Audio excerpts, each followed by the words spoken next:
Okay, so we go back to number 34, substance and subsistence. I will try to explain the essential, what you need to know for your future classes. Now, substance, you have the word stand and the word sub. Substance, substance. So under stand, so to stand under what? Under the accident. So the accidents, the 9 accidents, you remember, or category of being, are in the substance, to stay under. So what is permanent under change? For example, the color can change, the quantity can change, but the substance is the same. You were 6 years old, you were 10 years old, you were 25 years old, etc. You toujours your eye, what you are, but the accident, the quantity, quality, relation, action, passion, position, possession, they change. But you are the one. That is the concept of substance and accident. Okay?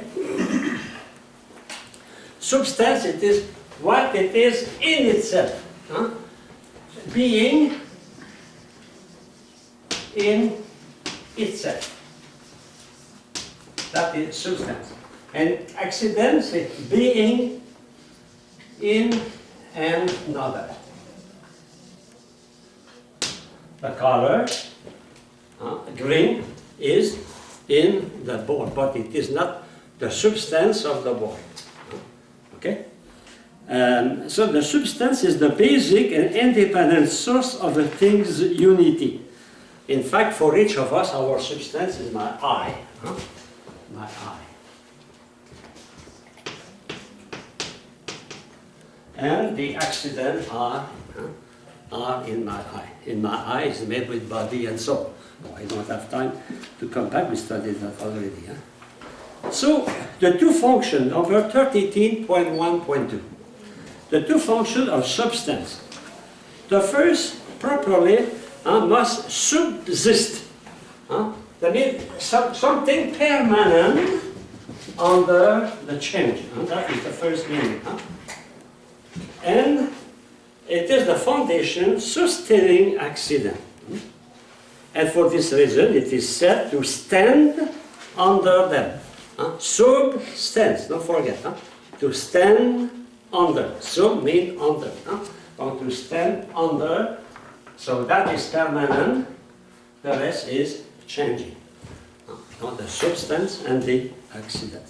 It is the support of the accident. It's important for your theology. Because when you study the Holy Eucharist, we study that the substance change, but the accident stay the same. Well, St. Thomas speaks about the primary function. It is the essence to which per se existence is proper. In fact, the existence is not proper first to accident. The accident cannot have by themselves existence. For example, the color green does not exist in itself.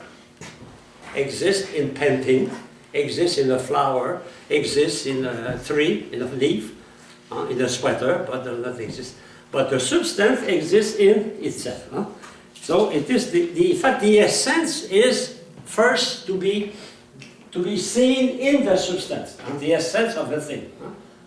For example, man is a rational animal. So my eye is rationality and analyty, that's in the substance, sustaining all the rest. Sustaining my quality, quantity, operation, action, etc. Okay? In fact, here, the St. Thomas give equivalent to substance the idea of essence. And we thought before, remember, whatness or quantity, definition, whatness or quantity, we studied that in logic. That is known through the definition. What is that definition?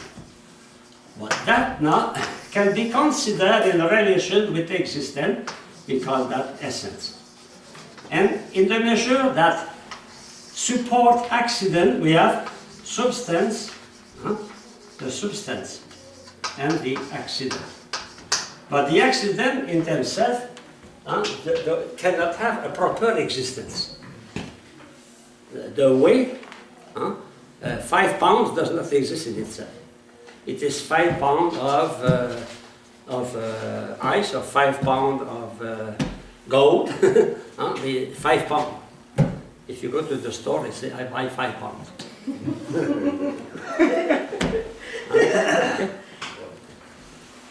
Secondly, though in some way, he also gave the reason why the second function of supporting accident is possible. But I will not insist on that.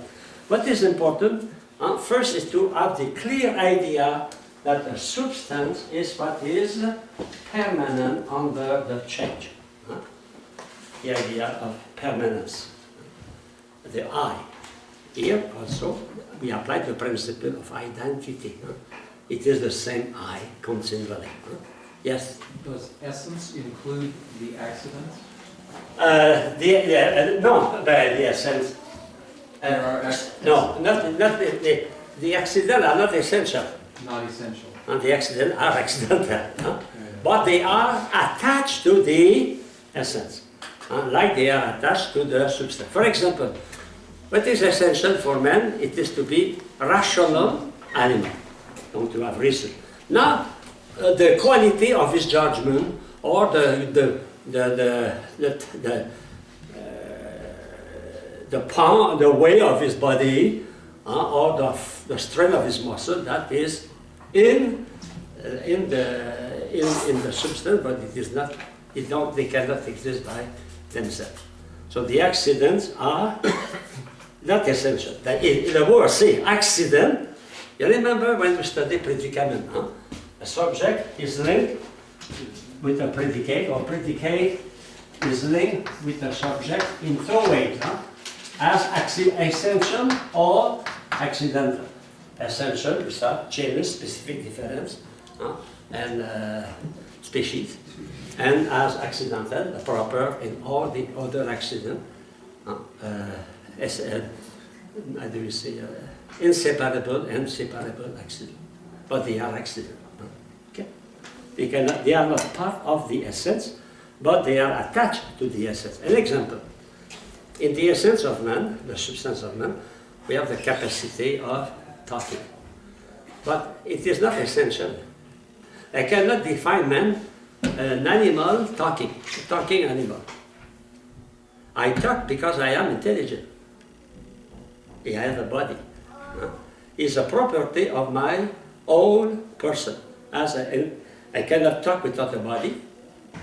I cannot talk without a mind. I need my own. So it is a property. It is attached to the substance, to the essence, but it is not the essence. Otherwise, we will be obliged to talk continually. And that is very bothering, huh?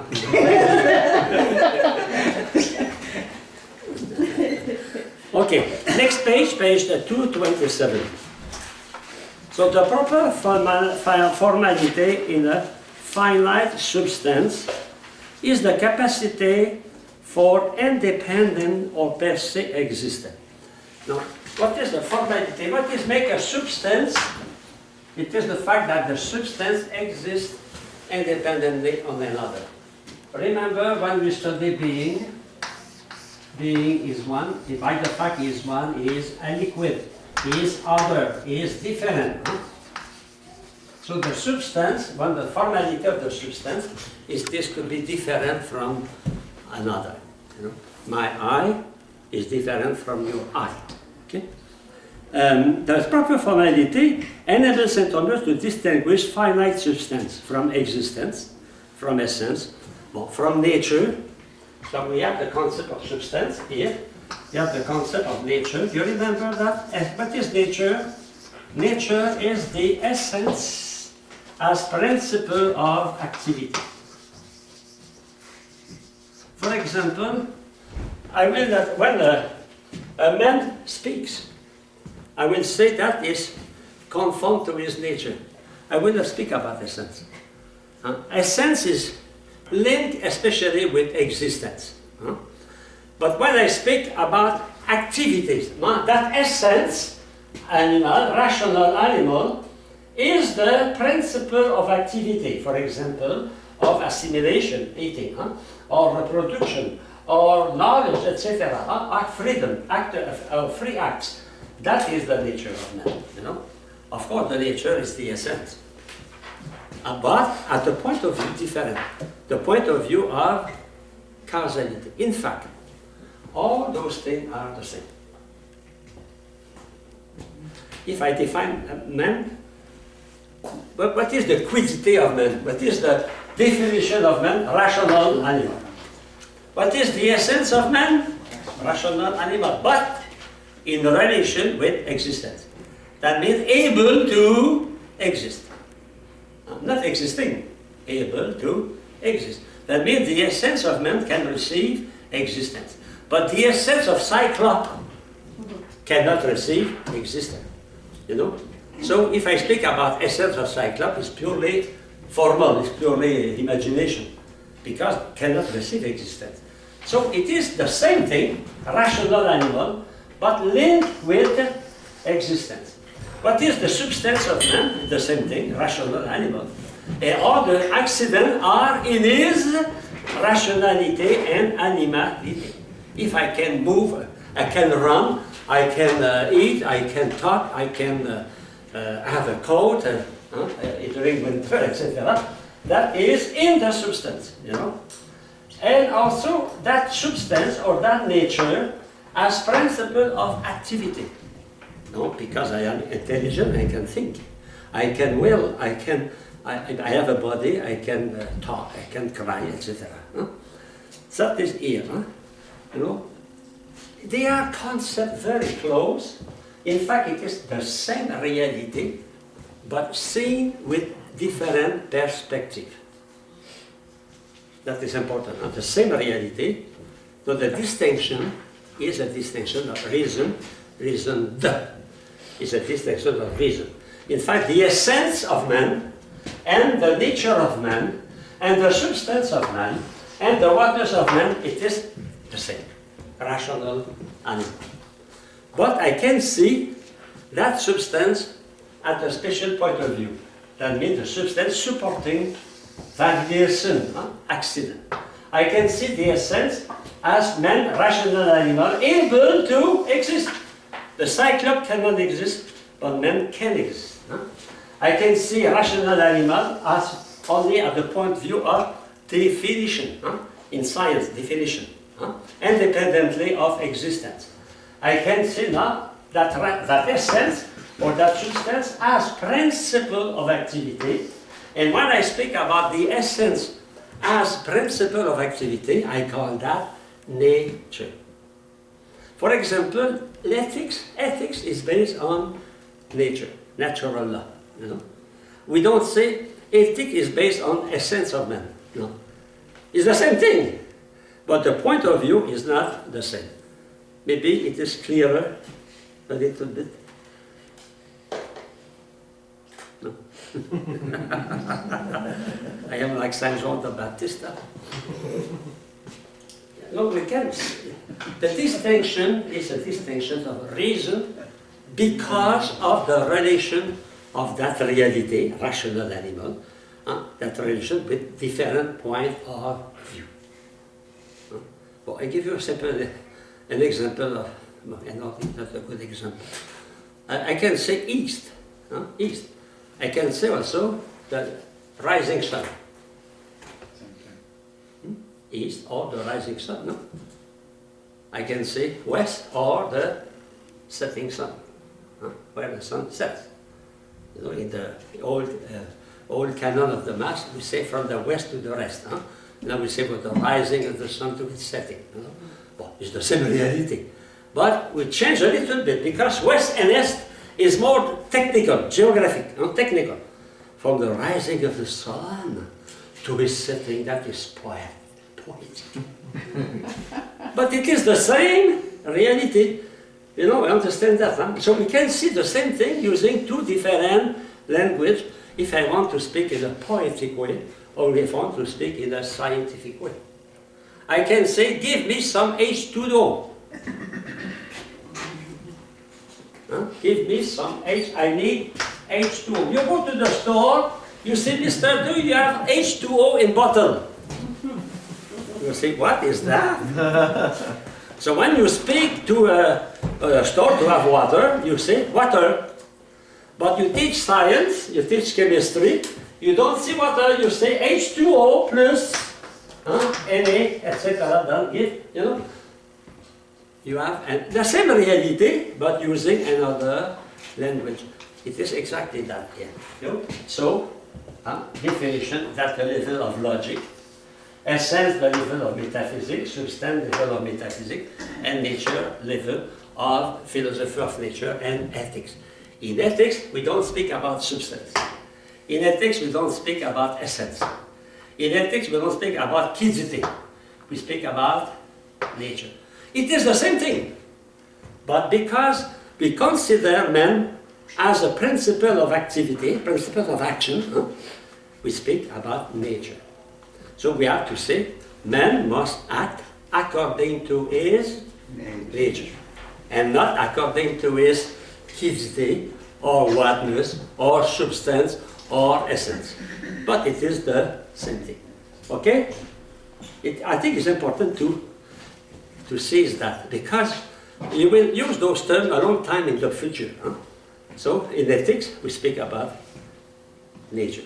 It's the essence of man, but that essence of man makes man do, and makes man into doing action. Nature.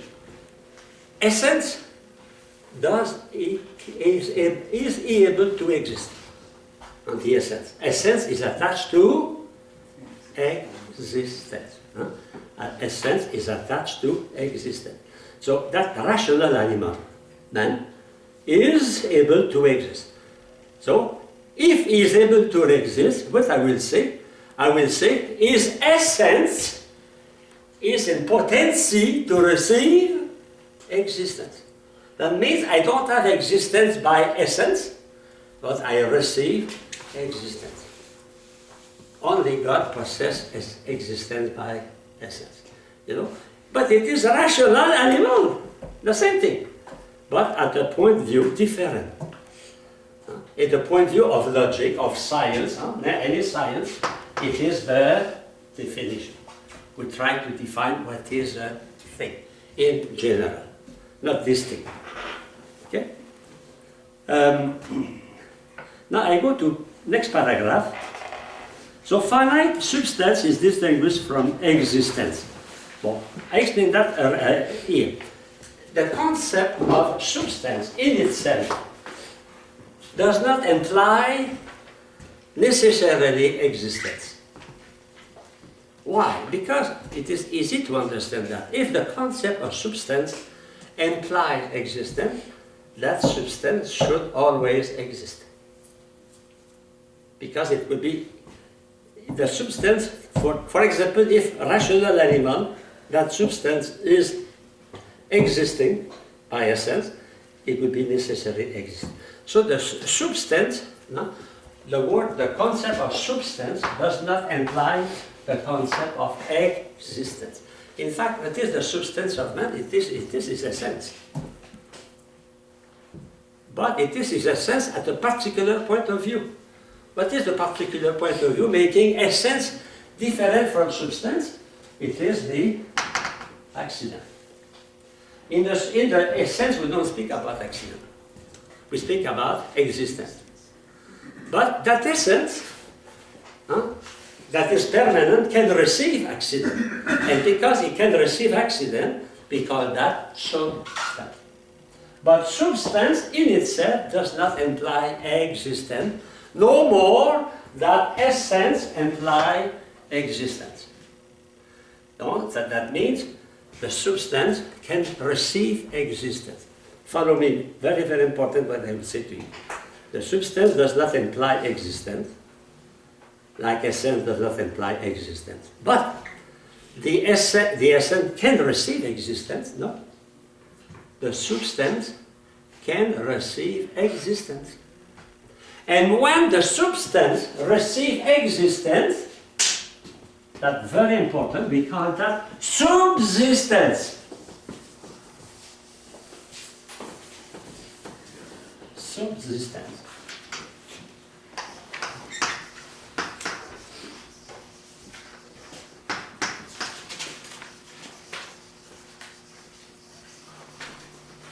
So the subsistence, in fact, it is the substance having existence, existing. The substance as existing. And that substance is the same thing as the essence, but is this considered at a particular point of view? The point of view of being substance, being under the accident. That idea is not in the idea of essence. So you see, the same reality are not exactly the same concept. Can we not speak of Cyclops then having essence? The Cyclops, he has an essence, but that essence cannot receive existence. It is a pure being of reason. But an essence able to receive existence, that means in potency. What I can write? Essence, existence is to essence, like act is to potency. In fact, the existence, it is the actualization of the essence. For example, the essence of man is eternal. And Plato was right to say the essence are eternal. The concept, the truth is eternal. 5 plus 2 equals 7 is free for all eternity. The truth is eternal. No? Otherwise, it changed. Huh? Okay. But to be eternal in the concept, eternal concept, as an essence, and to be a real being, there is a big difference, no? Man, the concept of man is eternal. The essence of man is eternal. He exists as long as God exists. Huh? But the existence of man is not eternal. It happened in time, and we have the proof of that. Huh? Science teaches us that man came on earth about 3 million years ago. But that is nothing in the history of the world. It's a few seconds. Huh? So we are very baby creature in comparison of the rest of the universe. But we receive existence. That the essence, the definition, receive existence. Because it is in capacity to receive. A cyclops, a leprechaun, a unicorn, to all that, a man with 6 eyes and 4 legs, that man, I can think about that, but it does not exist. It will never exist. You know?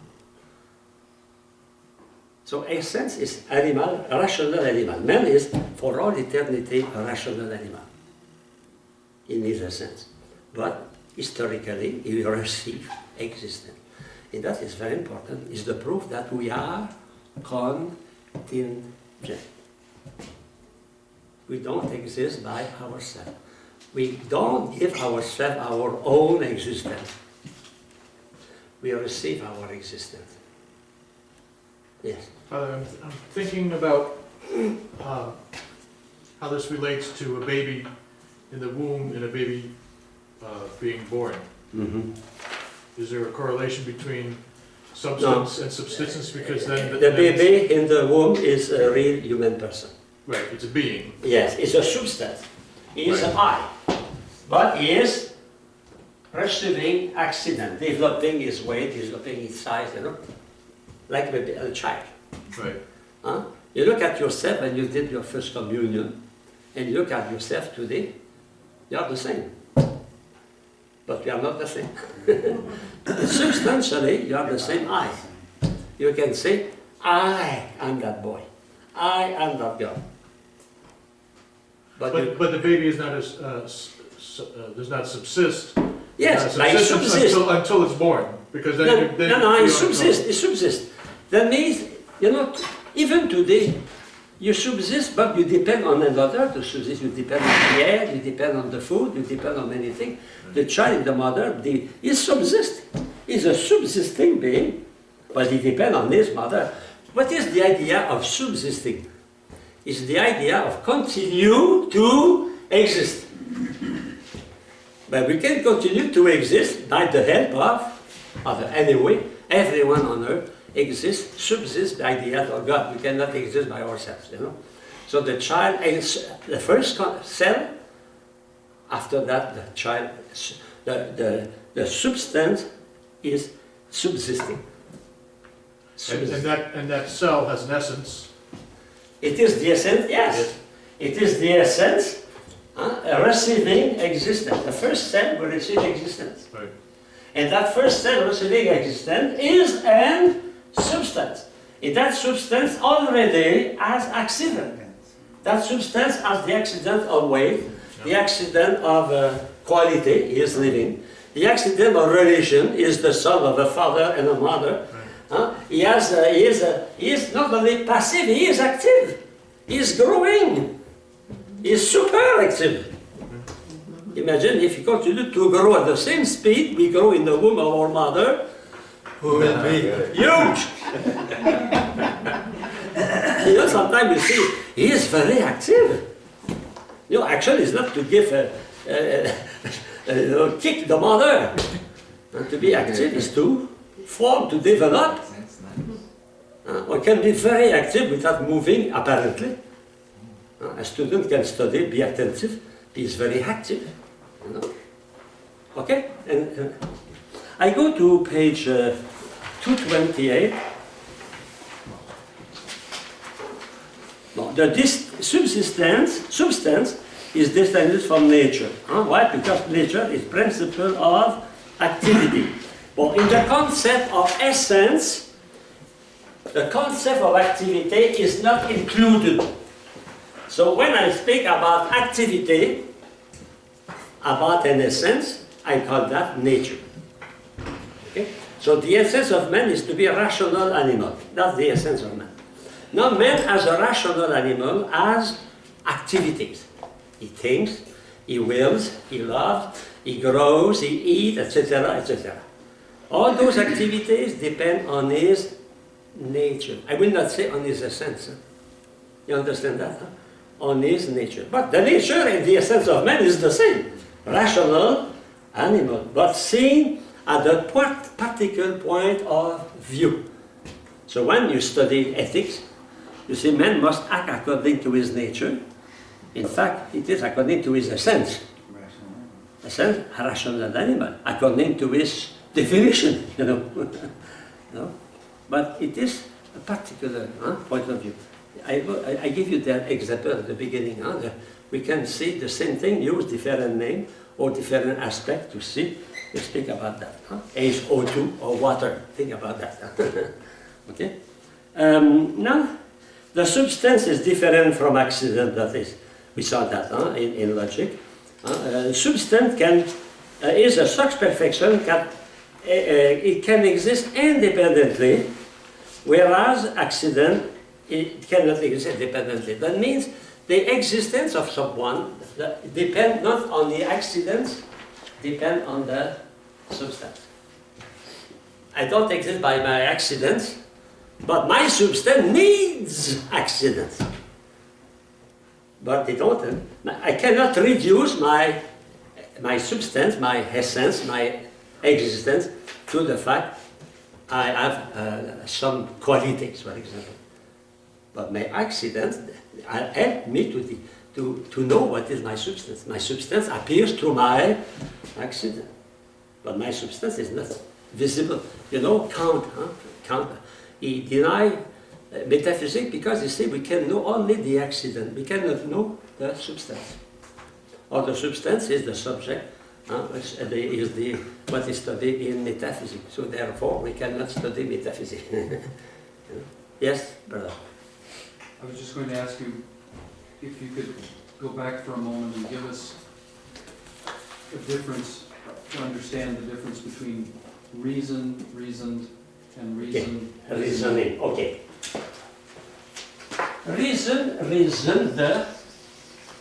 it is when the distinction is based on something, not something objective, if you want, not depending only on my own initiative.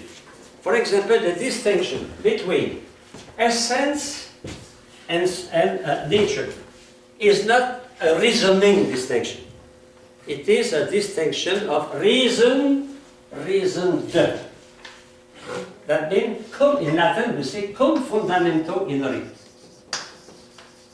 with a foundation in the reality.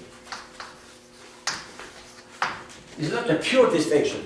For example, the distinction between homo, anthropos, man, that is a distinction of reasoning.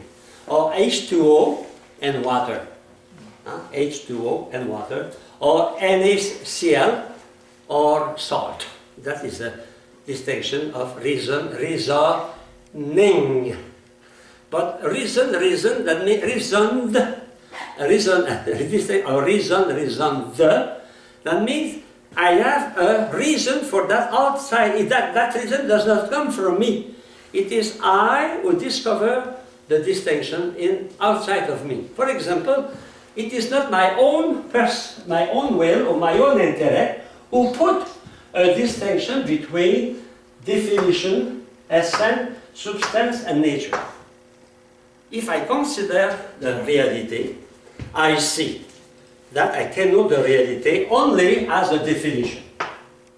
I can see the reality more than a definition, that being I define can exist or cannot exist. That is a great difference, no? And that difference does not depend on me, depend on the reality. So it's the same when I distinguish between essence and nature. Essence and nature, in fact, it is the same thing, rational animal. But the distinction is not created by me. It is because I discover that such essence produce such activities. And another essence produce another kind of activities.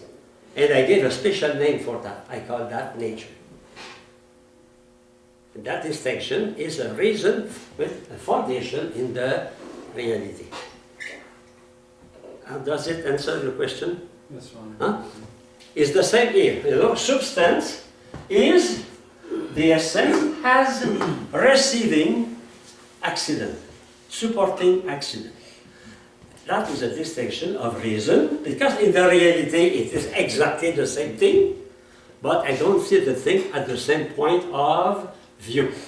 In that point of view, that does not depend on me, depend on the reality. It is not the same to support accident than to have activities. It's not the same thing. It is the same reality, but seen at 2 points of view.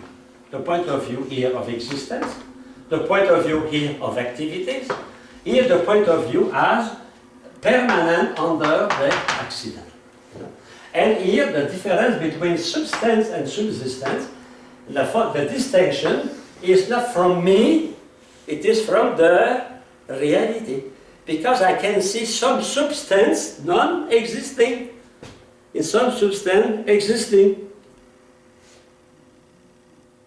So the substance as existing, I call that subsistence. Okay? So here we have, I try to give you a synthesis of that. Because those concepts will come many times. Many times you will have to speak about the quiddity of a thing. That is very easy, it's logic, it's definition, it's science. But we speak many times about essence. What is the priority in man? Is essence of existence. Well, it's essence because we receive existence. But Jean-Paul Sartre, in France, that's existentialist, atheist.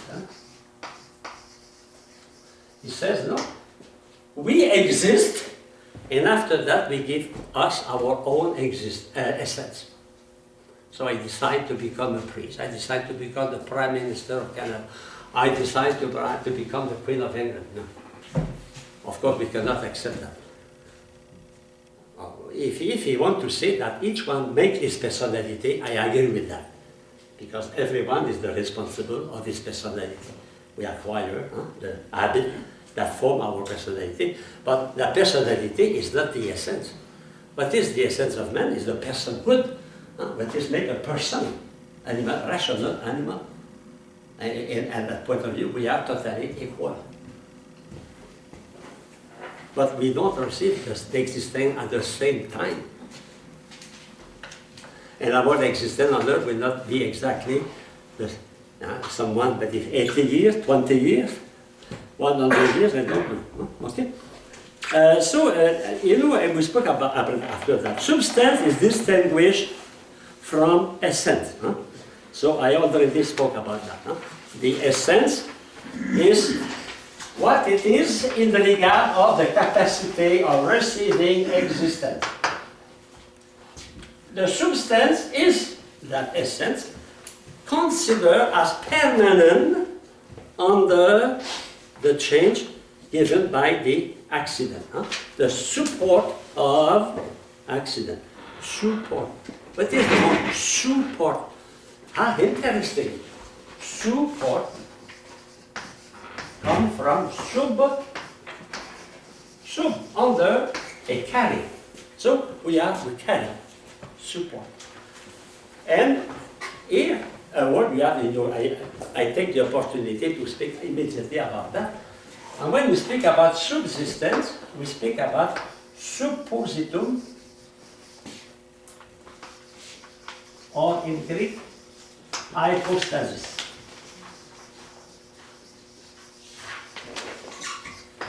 Because that substance that exists, because a subsistence is proper to one. Support only one reality. It is the supposite, the supposite, but the word positum in Latin means to polo, to place. Place under. It is what support the individual. In the case of man, that support, or that supposite, or that hypostasis is intelligent and free. We call that a human person. A human person. And I gave you a paper about that.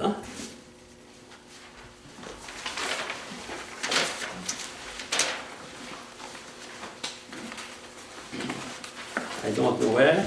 You have 31. 31. Yes, 31, Bon. Okay, so here you have a supposite. The supposite, it is what is underlies. What is underlies? It is the substance. And the substance, if the substance have received existence, we call that subsistence. What is the verb we can use in English to express that we continue to live?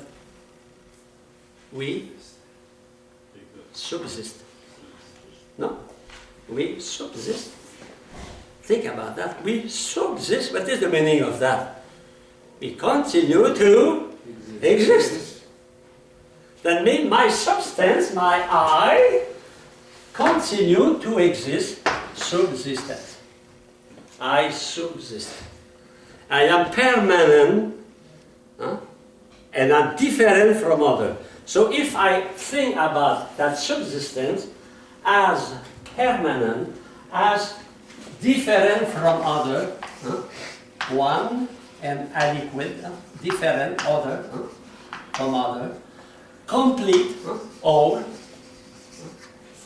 a different and all, the two characteristics. We have an individual, and what that individual is intelligent, we call that a human person.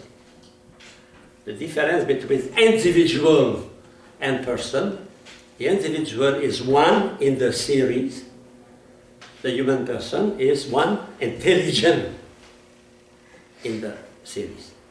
The difference is there. Okay? So you have all the elements now to understand what is a human person.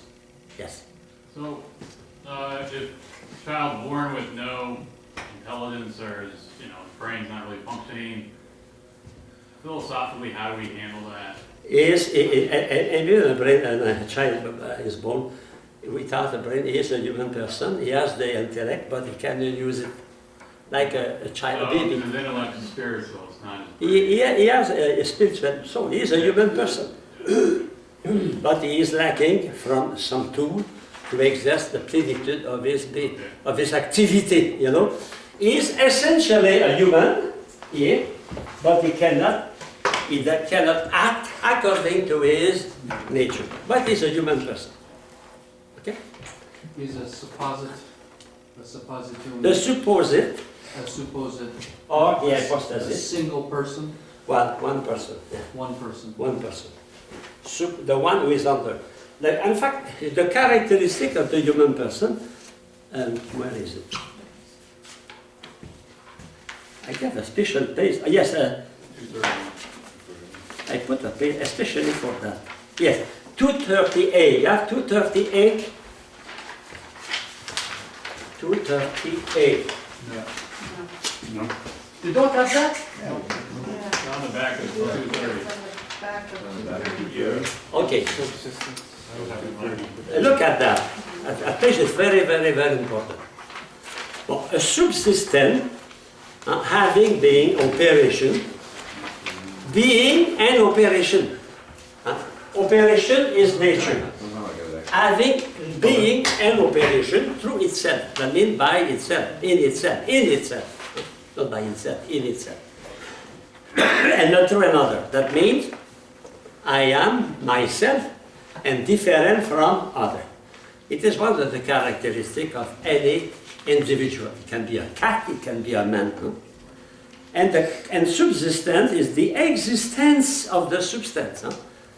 And what is the substance? It is the existence proper to a whole and uncommunicated substance. A whole and uncommunicated substance. So that is called subsistence. That means when the substance receives existence, that subsistence is all complete and is also other, different from other. It is, as we say here, uncommunicated. That means we are totally different from other. That are the characteristics of every person, every individual. Every individual. You take two cats. A cat is a substance, existent, it is a subsistence, and the cat is complete as a cat. Or he can lose his tail, but continue to be a cat. And he is other, different from the other cat. Otherwise, if you are not different, there would be only one cat in the whole universe. So that is the characteristic of every individual, and they are the characteristic of the human person. To be whole, to be complete, and to be different. And you remember when I spoke to you, when we say whole in English, whole gives the word holy.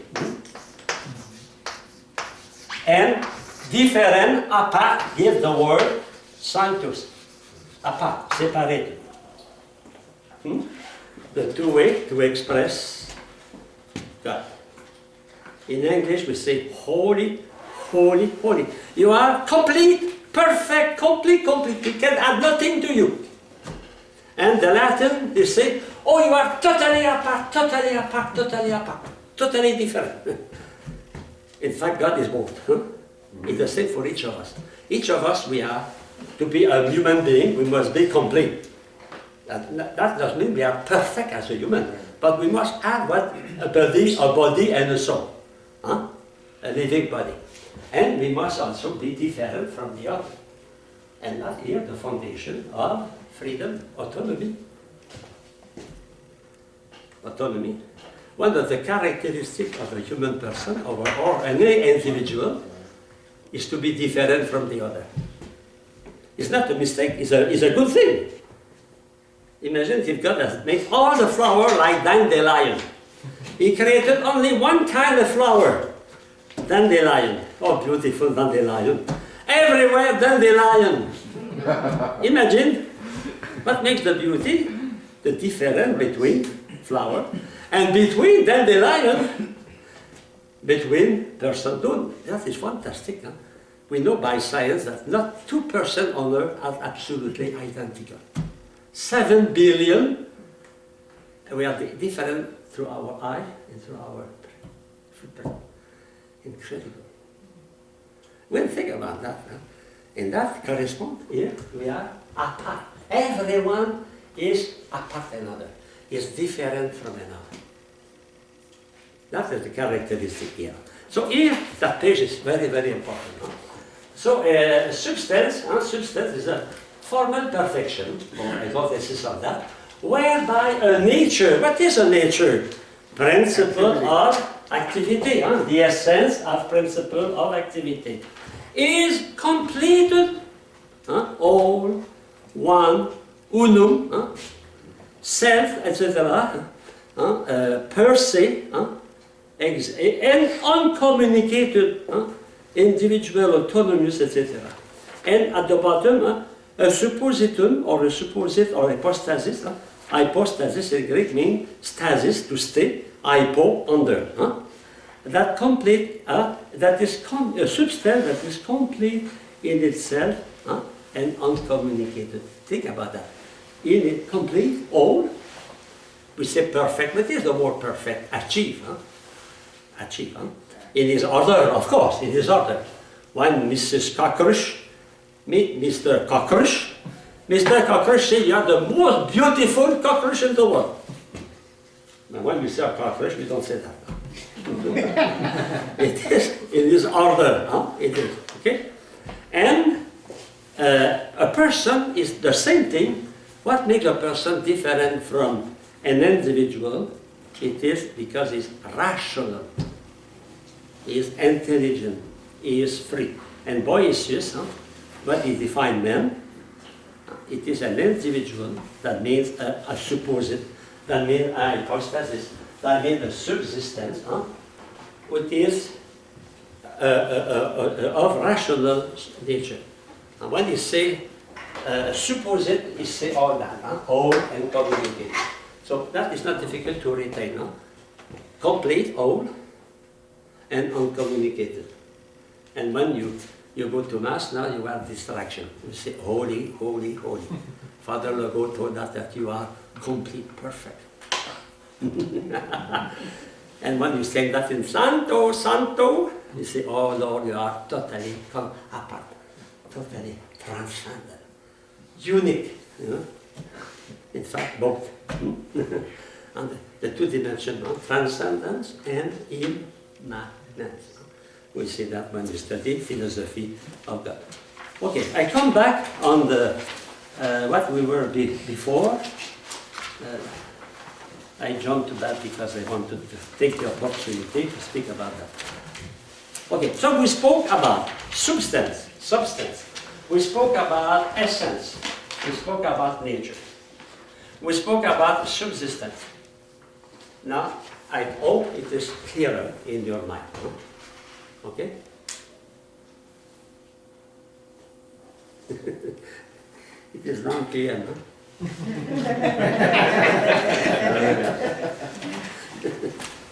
I admire you because you work. You are wonderful, absolutely wonderful.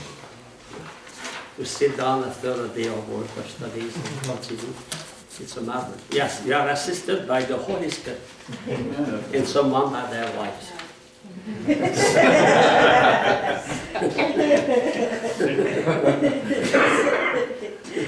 Okay. In fact, what I want, I try to make you understand that the same reality can be seen at different points of view. Okay? Rational animal is the definition of man. Whatness. Rational animal is the essence of man as able to receive existence. Our nature, rational animal is the essence as principle of activity. The substance is rational animal able to receive accident, quantity, quality, etc. In fact, it is the same reality. And the distinction between them is a distinction of reason, reasoned. Because we have a reason to say that. Otherwise, we waste our time. But it's not a waste of time because you will use those concepts when you study theology. For example, when you study the mystery of the incarnation, Christology, you will study here the question of substance, existence, hypostasis, suppositum. What is a suppositum? It is the subsistence. What is the subsistence? Is the substance having received existence. And that reality, that hypostasis, is complete and is totally apart the other. Everybody, every person on earth is unique. Even if you have six triplets, no, six, we say, well, men were six, among women, sextuplets. They are different. They are different, at least by their quantity.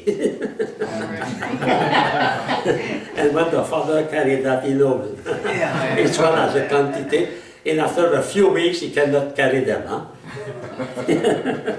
Because they subsist, and they acquire more and more accident, weight, and appetite. Okay?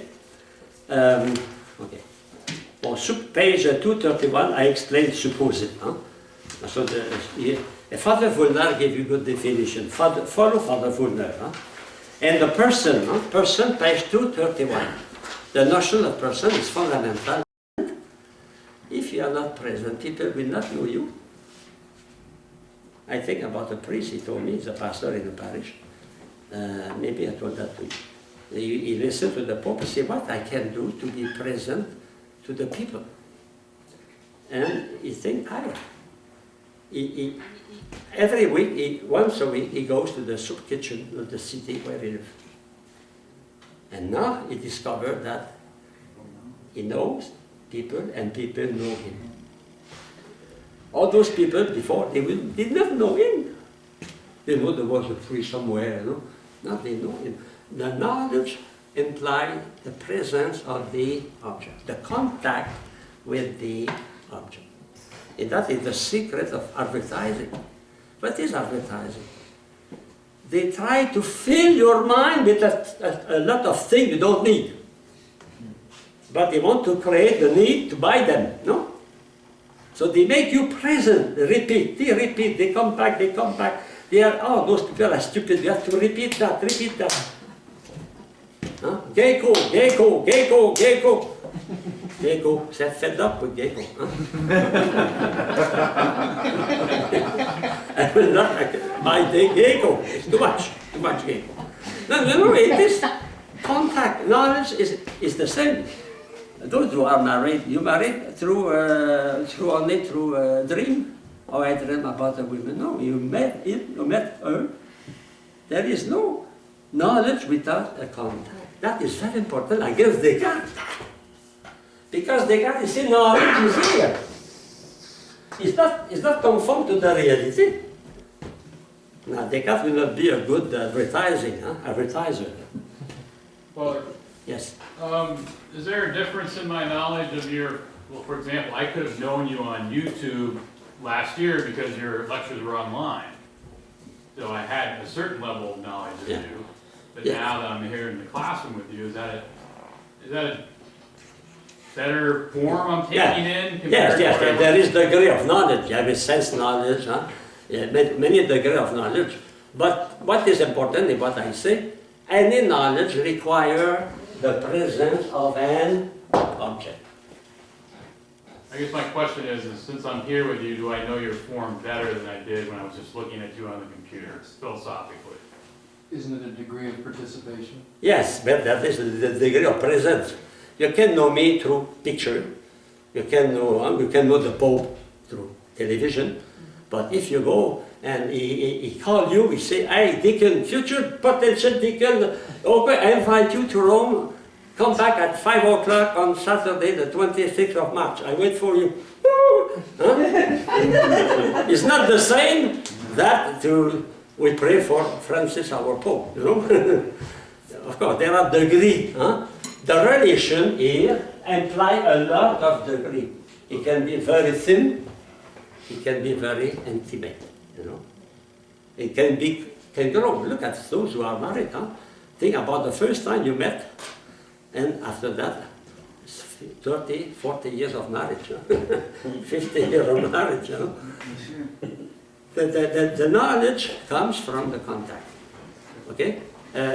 What is the essential of what I tell you? There must be an object.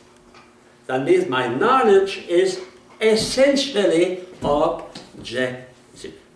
Even when I think about myself, it is objective because I think about myself in situation. For example, you have a store. At the end of the day, you make your accounting. Huh? You calculate, and you see, did I did well? Did I? But you judge yourself from action. You don't look at yourself alone. You know that means your reflection, your knowledge of you, even your knowledge of you, is based on objective reality. It is when you were driving the car, when you were doing that, you know, you look at you in situation. Okay? Now, page 251, 58, immanence and transcendence. So, the correlative reference of the object and the subject, by stressing all knowledge involves two elements. First, an element of interiority, immanence. That means there must be the subject. In fact, I know in myself, in my mind. But an element of exteriority or transcendence, I know something outside of me. So that means in knowledge we find the two dimensions we find in God, immanence and transcendence. The thing is transcendent, but I am, you know, we need both. So the interiority demands an operation proceeding from a living thing and having a root in the immateriality. We saw that before. And this operation is completely different from any kind of motion in matter. So the knowledge is really a vital act. Only the living can know. You cannot give a class of philosophy to dead people. Exteriority now. That means what is outside. So it transcends interiority, but also exteriority.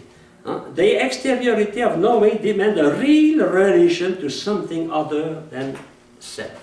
Even when I know myself in an objective way. In an objective way. Okay? So that it is to an object to which the subject becomes related to some type of intentionality. That means some type of knowledge. That means the union of forms together. So the corollary of that.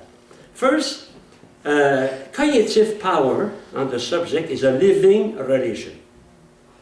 And secondly, the object has neither a real relation to the subject nor any real dependence on it. So the relation between I can have a real relation with the object or a mental relation with the object. That means, the object can have a real relation.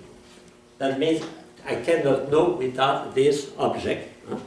But that relation can be also only a relation of reason.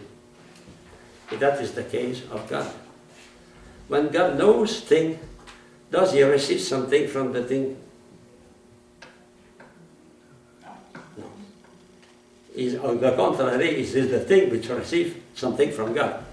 Because to be known by God is to exist. To be known by God is to be loved, to exist. No? So that means we see that when we study philosophy of God. Huh? And we already study. On the relation between myself and an object, I depend really on the object. But the object does not depend on me. So the relation between the subject and the object, for example, the flower, an object I see in the forest, the flower, the birds, etc. Well, I need an object to know, but the object does not need us to exist. But it does need us to be known.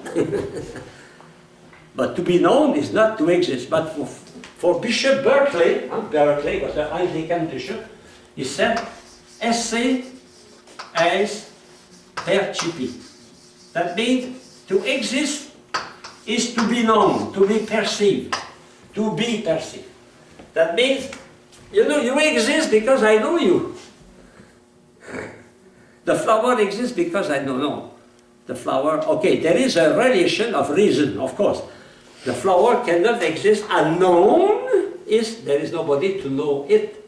But the flower is a being independently of my knowledge. But be careful, every being must be known. Every being is true, must be known at least by the author of the being, by God.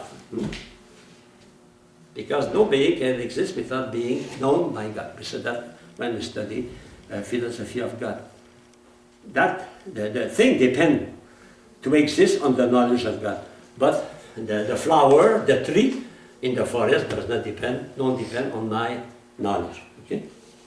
Of course, I give to the thing a new existence. It is only an existence of reason. It's not an existence on the reality. Okay. Next page. So the difference between knowledge and consciousness. It is not exactly the same. To be aware of something, to know, and to be aware is not exactly the same. Well, negatively, consciousness is a state of greater or less awareness in a cognitive being. In fact, consciousness is a quality in the knowing subject. I can know a thing with full conscience or not full conscience. If somebody drink too much beer, too much vodka, maybe he will have the same perception of the stop or the street, the same thing if he did not drink. We have not the same perception. Okay? That is consciousness. Positively, a conscious act is an act of knowledge. That involves knowing an internal operation and disposition and oneself as subject of them. That means when I know, if I know, I cannot know without being conscious. I cannot know without being conscious. If you dream, you are not conscious. You are conscious when you have. Of course, after dreaming, you can be conscious of the dream you have. But during the dream, you are not conscious. So knowledge is linked with consciousness. Is linked with consciousness. Okay. Consciousness is not only concerned with act of knowledge. So consciousness act may be non-cognitive act. It is possible also that knowledge occurs without consciousness when, for example, we dream or experience certain sensation in sleep. Hypnosis, for example. The doctor who was hypnotized by the Israeli when they hijacked a plane to Entebbe in Uganda, the French doctor, on the hypnosis, he expressed a lot of things he knew, but he was not aware that he knew. Under hypnotism, we can know what you know, and we know, and you are not aware that you know that. It is the way they were able to liberate all the people in Antibes, the Jews who were there. So the difference between to be aware, to be awakened, and to know. I can be awakened and not to know, but there is no real knowledge, real judgment. We can't, because in fact, what is the summit of knowledge is to judge without some consciousness. Consciousness. It is so true that if you don't have full consciousness, you are not responsible for your action. We see that in ethics. Okay? Full consent and full, but before full knowledge. Both. Okay? And finally, the last paragraph, the kind of knowledge, we saw that, sense knowledge and intellectual knowledge. The second division is the actual knowledge and habitual knowledge. So actual knowledge produced by any knower at any given moment by the activity of the power of the one who knows. So when you are attentive, it is actual knowledge. But habitual knowledge are capable of preserving knowledge and recalling it. I mean, you have a knowledge, you know something, and you continue to possess that knowledge, and can you use it at occasion. So knowledge are two dimensions. It can be actual, it can be habitual. Habitual, that means you possess the capacity to use it at any time, but you are not conscious of that. When you drive the car, you drive your car, you are not conscious the way you drive. You are conscious where you are going. But if somebody asks you, how do you use the clutch? Be careful, stop before entering. I was driving with my student in Africa, and they asked me how I use the clutch. In fact, I was using that in an habitual way. It was an habitual knowledge. And to express that is not so clear. Not so clear. Okay? And finally, immediate and intuitive knowledge. We already saw that in the past. Immediate knowledge, it is when we have intuition directly. I see the thing. And discursive knowledge, immediate knowledge, it is through reasoning. I don't insist on that, it is only the past. So next class, I will come back on the substance and accident and those things. They are so important. Okay. Take a break.